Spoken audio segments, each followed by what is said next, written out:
வணக்கம் தலைவா, நீங்க இப்பதான் ஃபர்ஸ்ட் டைம் நம்மளோட news Sai Vikram plus YouTube சேனலுக்குள்ள வந்திருக்கீங்க அப்படின்னா சேனலை மறக்காம சப்ஸ்கிரைப் பண்ணிக்கோங்க. இன்னைக்கு ஊரக வளர்ச்சி மற்றும் ஊராட்சி துறை, அதாவது டிஎன்ஆர்டி துறை எல்லா பேருக்குமே தெரிஞ்சிருக்கும். ஸோ இந்த டிஎன்ஆர்டி துறையில இருந்து வந்து பாத்தீங்க அப்படின்னா நமக்கு ரெக்கார்டு கிளர்க் அப்படின்னு சொல்லக்கூடிய ஒரு தரமான ஜாபுக்கு ரெக்ரூட்மெண்ட் வந்து பண்றாங்க. ஸோ இதுக்கான ஆரம்ப கல்வி தகுதி வந்து 10ஆம் வகுப்பு வந்து பாஸ் பண்ணிருக்கணும். அதுக்கு மேல தமிழ் வந்து நல்லா எழுத படிக்க பேச தெரிஞ்சிருக்கணும். இந்த ரெண்டு விஷயங்கள் தெரிஞ்சிருக்கு அப்படின்னா நீங்க அப்ளை பண்ணிக்கலாம். அதுக்கு மேல நீங்க 12th டிகிரி டிப்ளமோ என்ன முடிச்சதாலும் ஓகே தான், நீங்க தாராளமா அந்த ஜாபுக்கு அப்ளை பண்ணிக்கலாம். நெக்ஸ்ட், இந்த வேலைகளுக்கான அடிப்படை ஊதியம் சம்பளம் வந்து 15,900 ரூபாயில இருந்து 58,500 ரூபாய் வரைக்கும் வந்து பாத்தீங்கன்னா நிலை 2 அப்படின்ற அடிப்படையில் நமக்கு வந்து தராங்க. பட் ஆனா ஜாப்ல சேர்ந்ததுக்கு அப்புறம் படிகள், அதாவது நமக்கு அலோன்ஸ் பிளஸ் வந்து பாத்தீங்கன்னா எக்ஸ்ட்ரா இதெல்லாம் இருக்கும், அதெல்லாம் சேர்த்து நமக்கு டேக் ஹோம் சேலரியா நமக்கு மாசம் 25,000 ரூபாயில இருந்து 28,000 ரூபாய் இன் பிட்வீன் கேப்குள்ள வந்து பாத்தீங்க அப்படின்னா நமக்கான சம்பளம் வந்து இருக்கு அப்படின்ற மாதிரி வந்து சொல்லியிருக்காங்க. ஸோ அந்த 25,000 to 28,000 அப்படின்றது வந்து பிளேஸ் ஆஃப் போஸ்டிங்கை பொறுத்து. மெட்ரோ மாதிரி சிட்டிஸ்ல நீங்க இருக்கீங்க அப்படின்னா 28,000, இல்ல நீங்க வந்து கிராமப்புறம் பஞ்சாயத்து இந்த மாதிரி இடங்கள் இருக்கீங்கன்னா 25,000. பட் 25,000 அப்படின்றது பிலோ ஆகாது, 28,000 அப்படின்றதுக்கு மேலேயும் வராது. இந்த கேப்ல வந்து உங்களுக்கான ஆரம்ப சம்பளமே இருக்கும் அப்படின்ற மாதிரி வந்து சொல்லியிருக்காங்க.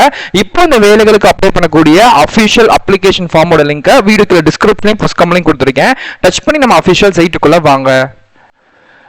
ஓகே ஃப்ரெண்ட்ஸ், ஸோ இதுதான் வந்து பார்த்தீங்க அப்படின்னா இந்த டிஸ்ட்ரிக்ட் ரெக்கார்ட் கிளர்க் வேலை வாய்ப்புகளுக்கு அப்ளை பண்ணக்கூடிய அஃபிஷியல் சைட்டோட லிங்க். ஸோ அந்த வேலைகளுக்கு அப்ளை பண்ணக்கூடிய லாஸ்ட் டேட்டு, செலெக்ஷன் ப்ராசஸ், எப்படி விண்ணப்பிக்கணும்ன்ற கம்ப்ளீட் டீட்டெயில்ஸை நான் உங்களுக்கு சொல்லிடுறேன். இது வந்து rural development panchayat Raj department மூலியமா 10th பாஸ் பண்ணவங்களுக்கு லெவல் 2 கேட்டகிரியில் தரக்கூடிய வேலை வாய்ப்பு பிளஸ் சம்பளம் தான். 18 வயசு வந்து 37 வயசு வரைக்கும் இருக்கணும். ஒருவேளை நீங்க வந்து பிசி கம்யூனிட்டிக்குள்ள வரீங்க அப்படின்னா 3 வருஷம் ஏஜ் ரிலாக்ஸேஷன், ஸோ 40 வயசு வரைக்கும். எஸ்எஸ்டி கம்யூனிட்டிக்குள்ள வரீங்க அப்படின்னா 42 வயசு வரைக்கும் ஏஜ் உங்களுக்கு வந்து தரப்படுது. இந்த வேலைகளுக்கு தபால் மூலமா ஆஃப்லைன்ல மட்டும் தான் நீங்க விண்ணப்பிக்கணும். இதுக்கான அபிஷியல் அப்ளிகேஷன் ஃபார்மும் வந்து தந்துட்டாங்க. அந்த அப்ளிகேஷன் ஃபார்மை டவுன்லோட் பண்ணிக்கோங்க. சோ டவுன்லோட் பண்ணிட்டு அதுல உங்க கைப்பட உங்க டீடைல்ஸ் எல்லாத்தையுமே ஃபில் பண்ணி அது கூட உங்க 10th 12th degree community Aadhaar இந்த மாதிரியான செல்ஃப் டாக்குமெண்ட் ஜெராக்ஸ் தான், எதுவுமே ஒரிஜினல் கிடையாது. ஜெராக்ஸ் எல்லாத்தையுமே நீங்க வந்து அட்டாச் பண்ணி வந்து பாத்தீங்க அப்படின்னா ஒரு குறிப்பிட்ட அட்ரஸ்க்கு வந்து அனுப்பணும். சோ அது எப்படி என்ன ஏதுன்றதையும் நான் உங்களுக்கு தெளிவா சொல்லிடுறேன். சோ லாஸ்ட் டேட் வந்து பாத்தீங்கன்னா செப்டம்பர் 30 அன்னைக்கு சாயந்தரம் 5:45 இந்த ஜாபுக்கு நீங்க விண்ணப்பிச்சிருக்கணும். சோ போஸ்ட் வந்து பாத்தீங்கன்னா எந்த போஸ்ட்ல போடுறோம்னு சொல்றேன். சோ அதுக்கு முன்னாடி வந்து எஜுகேஷன் டீடைல்ஸ் எல்லாமே பார்த்தாச்சு, salary லெவலுமே டேக் ஹோம் salary நீங்க வந்து பார்த்தாச்சு, ஏஜ் லிமிட்மே நான் வந்து சொல்லிட்டேன், பிளஸ் அது போக உங்களுக்கான ரிலாக்சேஷன் அப்படின்றது இருக்குல்ல, சோ நான் அதையுமே வந்து சொல்லிட்டேன். ஓகே, சோ நெக்ஸ்ட் வந்து பாத்தீங்க அப்படின்னா இதுல நமக்கு ஏதாச்சும் வந்து ப்ரையாரிட்டி இருக்கான்னு கேட்டா இருக்கு.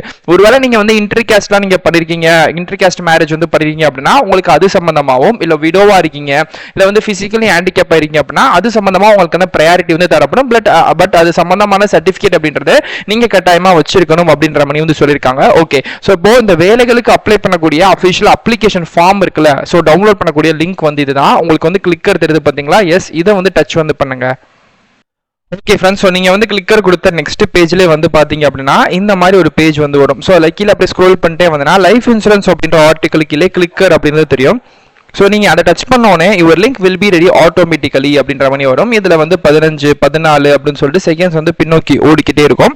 ஸோ இந்த செகண்ட்ஸ் வந்து கம்ப்ளீட் ஆகிற இதே இடங்களே வந்து பார்த்தீங்க அப்படின்னா அகைன் வந்து உங்களுக்கு வந்து கிளிக்கர் அப்படின்னு சொல்லக்கூடிய ஒரு பட்டன் பாக்ஸ் வந்து ஓப்பன் வந்து ஆகும். ஸோ அந்த கிளிக்கர் அப்படின்னு சொல்லக்கூடிய பட்டன் பாக்ஸுமே இப்போ எனக்கு முடிஞ்சிருச்சு. நான் லைட்டாக மேலே ஸ்க்ரோல் பண்ணுறேன். ஸோ இப்போ எனக்கு ஹெல்த் இன்சூரன்ஸ் அப்படின்ற ஆர்டிக்கல் கீழே கிளிக்கர் அப்படின்னு வருது பார்த்தீங்களா? இப்போ நான் இதையுமே டச் பண்ணுறேன். ஸோ இப்போ வந்து பார்த்தீங்கன்னா இதோட அஃபிஷியல் பிடிஎஃப் ஃபார்ம் வந்து பாத்தீங்கன்னா எனக்கு வந்து டவுன்லோட் வந்து ஆகுது. சோ இதுதான் வந்து இதுக்கான official application form. Okay, so இந்த அப்ளிகேஷன் ஃபார்மை வந்து பார்த்தீங்க அப்படின்னா நீங்கள் மறக்காம டவுன்லோட் வந்து பண்ணிக்கோங்க.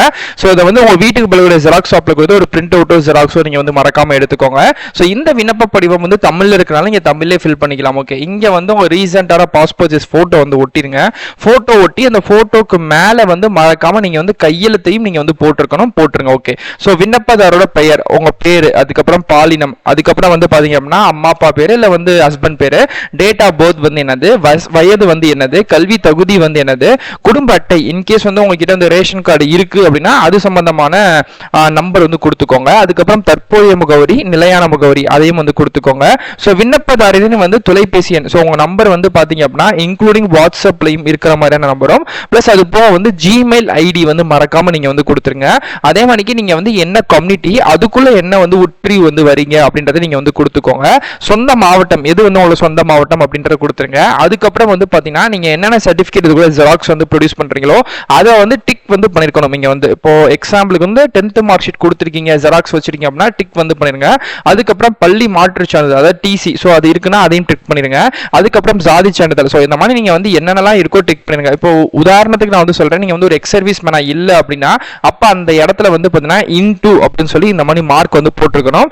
நீங்க அந்த டேபிளை வந்து காலியா விட்டுறக்கூடாது, ஸோ பிளாங்கா வந்து நீங்க வந்து விட்டுறக்கூடாது அப்படின்ற மாதிரி சொல்லியிருக்காங்க. ஓகே, ஸோ நெக்ஸ்ட் வந்து இந்த இடத்துல உங்களோட சிக்னேச்சர் போட்டுட்டு நாள் எந்த டேட்ல இருந்து விண்ணப்பிக்கிறீங்க, எந்த இடம், எந்த மாவட்டம், ஓகேங்களா.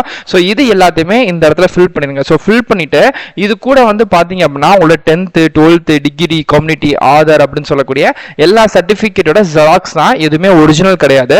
எல்லா ஜெராக்ஸ் சர்டிபிகேட்டுமே எடுத்து அந்த ஜெராக்ஸுக்கு கீழே வந்து பாத்தீங்க அப்படின்னா மறக்காம செல்ஃப் அட்டஸ்டட் உங்க சுய கையெழுத்து இருக்குல்ல, ஸோ அந்த கையெழுத்தை நீங்க வந்து போட்டுருங்க. ஸோ போட்டு பின் பண்ணிருங்க. ஸோ ஃப்ரம்ல வந்து பாத்தீங்க அப்படின்னா உங்க அட்ரஸும், ஸோ டூல வந்து பாத்தீங்கன்னா ஒரு குறிப்பிட்ட டிஎன்ஆர்டியோட அஃபிஷியல் அட்ரஸ் வந்து கொடுத்துருக்காங்க. நான் அந்த அட்ரஸ்மே ஷோ பண்ணிடுறேன். ஸோ அந்த அட்ரஸ்க்கு தான் நீங்க வந்து பாத்தீங்க அப்படின்னா மறக்காம நீங்க வந்து சென்ட் பண்ற மாதிரி இருக்கும். ஸோ அந்த அட்ரஸை நீங்க ஸ்கிரீன்ஷாட் கூட எடுத்து வச்சுக்கோங்க. ஸோ அந்த அட்ரஸ்க்கு தான் நீங்க வரக்கூடிய செப்டம்பர் 30ஆம் தேதிக்குள்ள வந்து பாத்தீங்க அப்படின்னா ஸ்பீடு போஸ்ட் மூலியமா அனுப்பியிருக்கணும். ஸோ ஆர்டினரி போஸ்ட்டோ ரிஜிஸ்டர் போஸ்ட்டோ அனுப்பியிருக்க கூடாது. அப்படி அனுப்பியிருந்தா நாங்கள் வந்து ரிஜெக்ட் வந்து பண்ணிடுவோம். ஸோ அதனால நீங்க வந்து ஸ்பீடு போஸ்ட்டை மட்டும் தான் நீங்க வந்து அனுப்பணும் அப்படின்ற மாதிரி சொல்லியிருக்காங்க. ஸோ நான் அந்த அட்ரஸுமே காமிக்கிறேன்.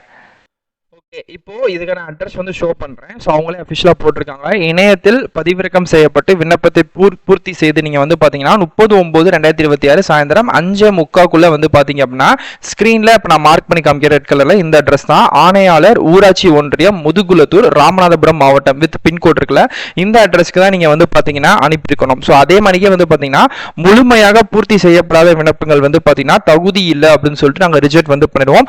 அதே மாதிரிக்கு காலதாமதமாக வரக்கூடிய விண்ணப்பங்களும் நாங்க வந்து பரிசீலிக்கப்படாது, அதையும் நாங்க ரிஜெக்ட் பண்ணிடுவோம் அப்படின்ற மாதிரி சொல்லியிருக்காங்க. ஸோ அதனால வந்து பாத்தீங்கன்னா கரெக்டா ஃபில் பண்ணி அனுப்பிடுங்க. இன்னொன்னு வந்து தகுதி உள்ள விண்ணப்பதாரர்களுக்கு மட்டும் செலக்ஷன் ப்ராசஸ் வந்து பாத்தீங்கன்னா ஒரு ரிட்டன் எக்ஸாம் வந்து இருக்கு. ஒரே எக்ஸாம் தான் 50 மார்க்குக்கு வந்து நடக்கும்.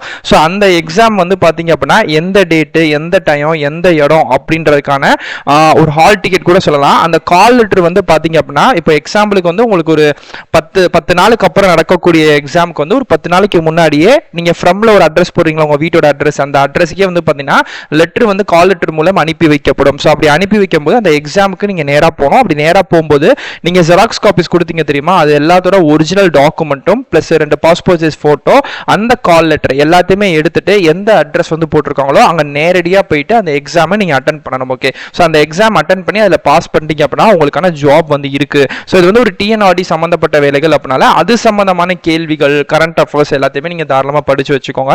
எக்ஸாம் வச்சு தான் ஆட்கள் எடுக்கிறாங்க. இதுக்கு முன்னாடிலாம் இதுக்கு வந்து எக்ஸாம் இருக்காது. பட் ஆனால் இப்போ புதுசாக ஆட்சி மாதிரி இருக்கனால வந்து எக்ஸாம் வச்சு தான் எடுக்கிறாங்க. ஸோ முடிஞ்ச வரைக்கும் எல்லா பேருமே அப்ளை பண்ணுங்க. நான் சொன்ன ப்ரையாரிட்டி வைஸ் வந்து நீங்க வந்து ex service man, widow plus வந்து இன்டர்காஸ்ட் மேரேஜ் எல்லாம் பண்ணீங்கன்னா அது சம்பந்தமாகவும் சில ப்ரையாரிட்டிஸ் முன்னுரிமை தரப்படுது. ஸோ அதுக்கான சர்டிஃபிகேட்டையும் எடுத்து வச்சுட்டு நீங்க அப்ளை வந்து பண்ணிக்கோங்க. டேட் இன்னும் 1 மந்த் கிட்ட இருக்கு. கண்டிப்பா எல்லா பேருமே அப்ளை பண்ண ஆரம்பிச்சிருங்க. உங்களுக்கு வேற ஏதாச்சும் டவுட் இருக்கு அப்படின்னா கண்டிப்பா கமெண்ட் பண்ணுங்க, கண்டிப்பா ரிப்ளை பண்றேன். ஸோ இதே மாதிரிக்கே அடுத்தடுத்த நல்ல ஒரு சூப்பரான தரமான வீடியோஸ்ல வந்து பார்க்குறேன்.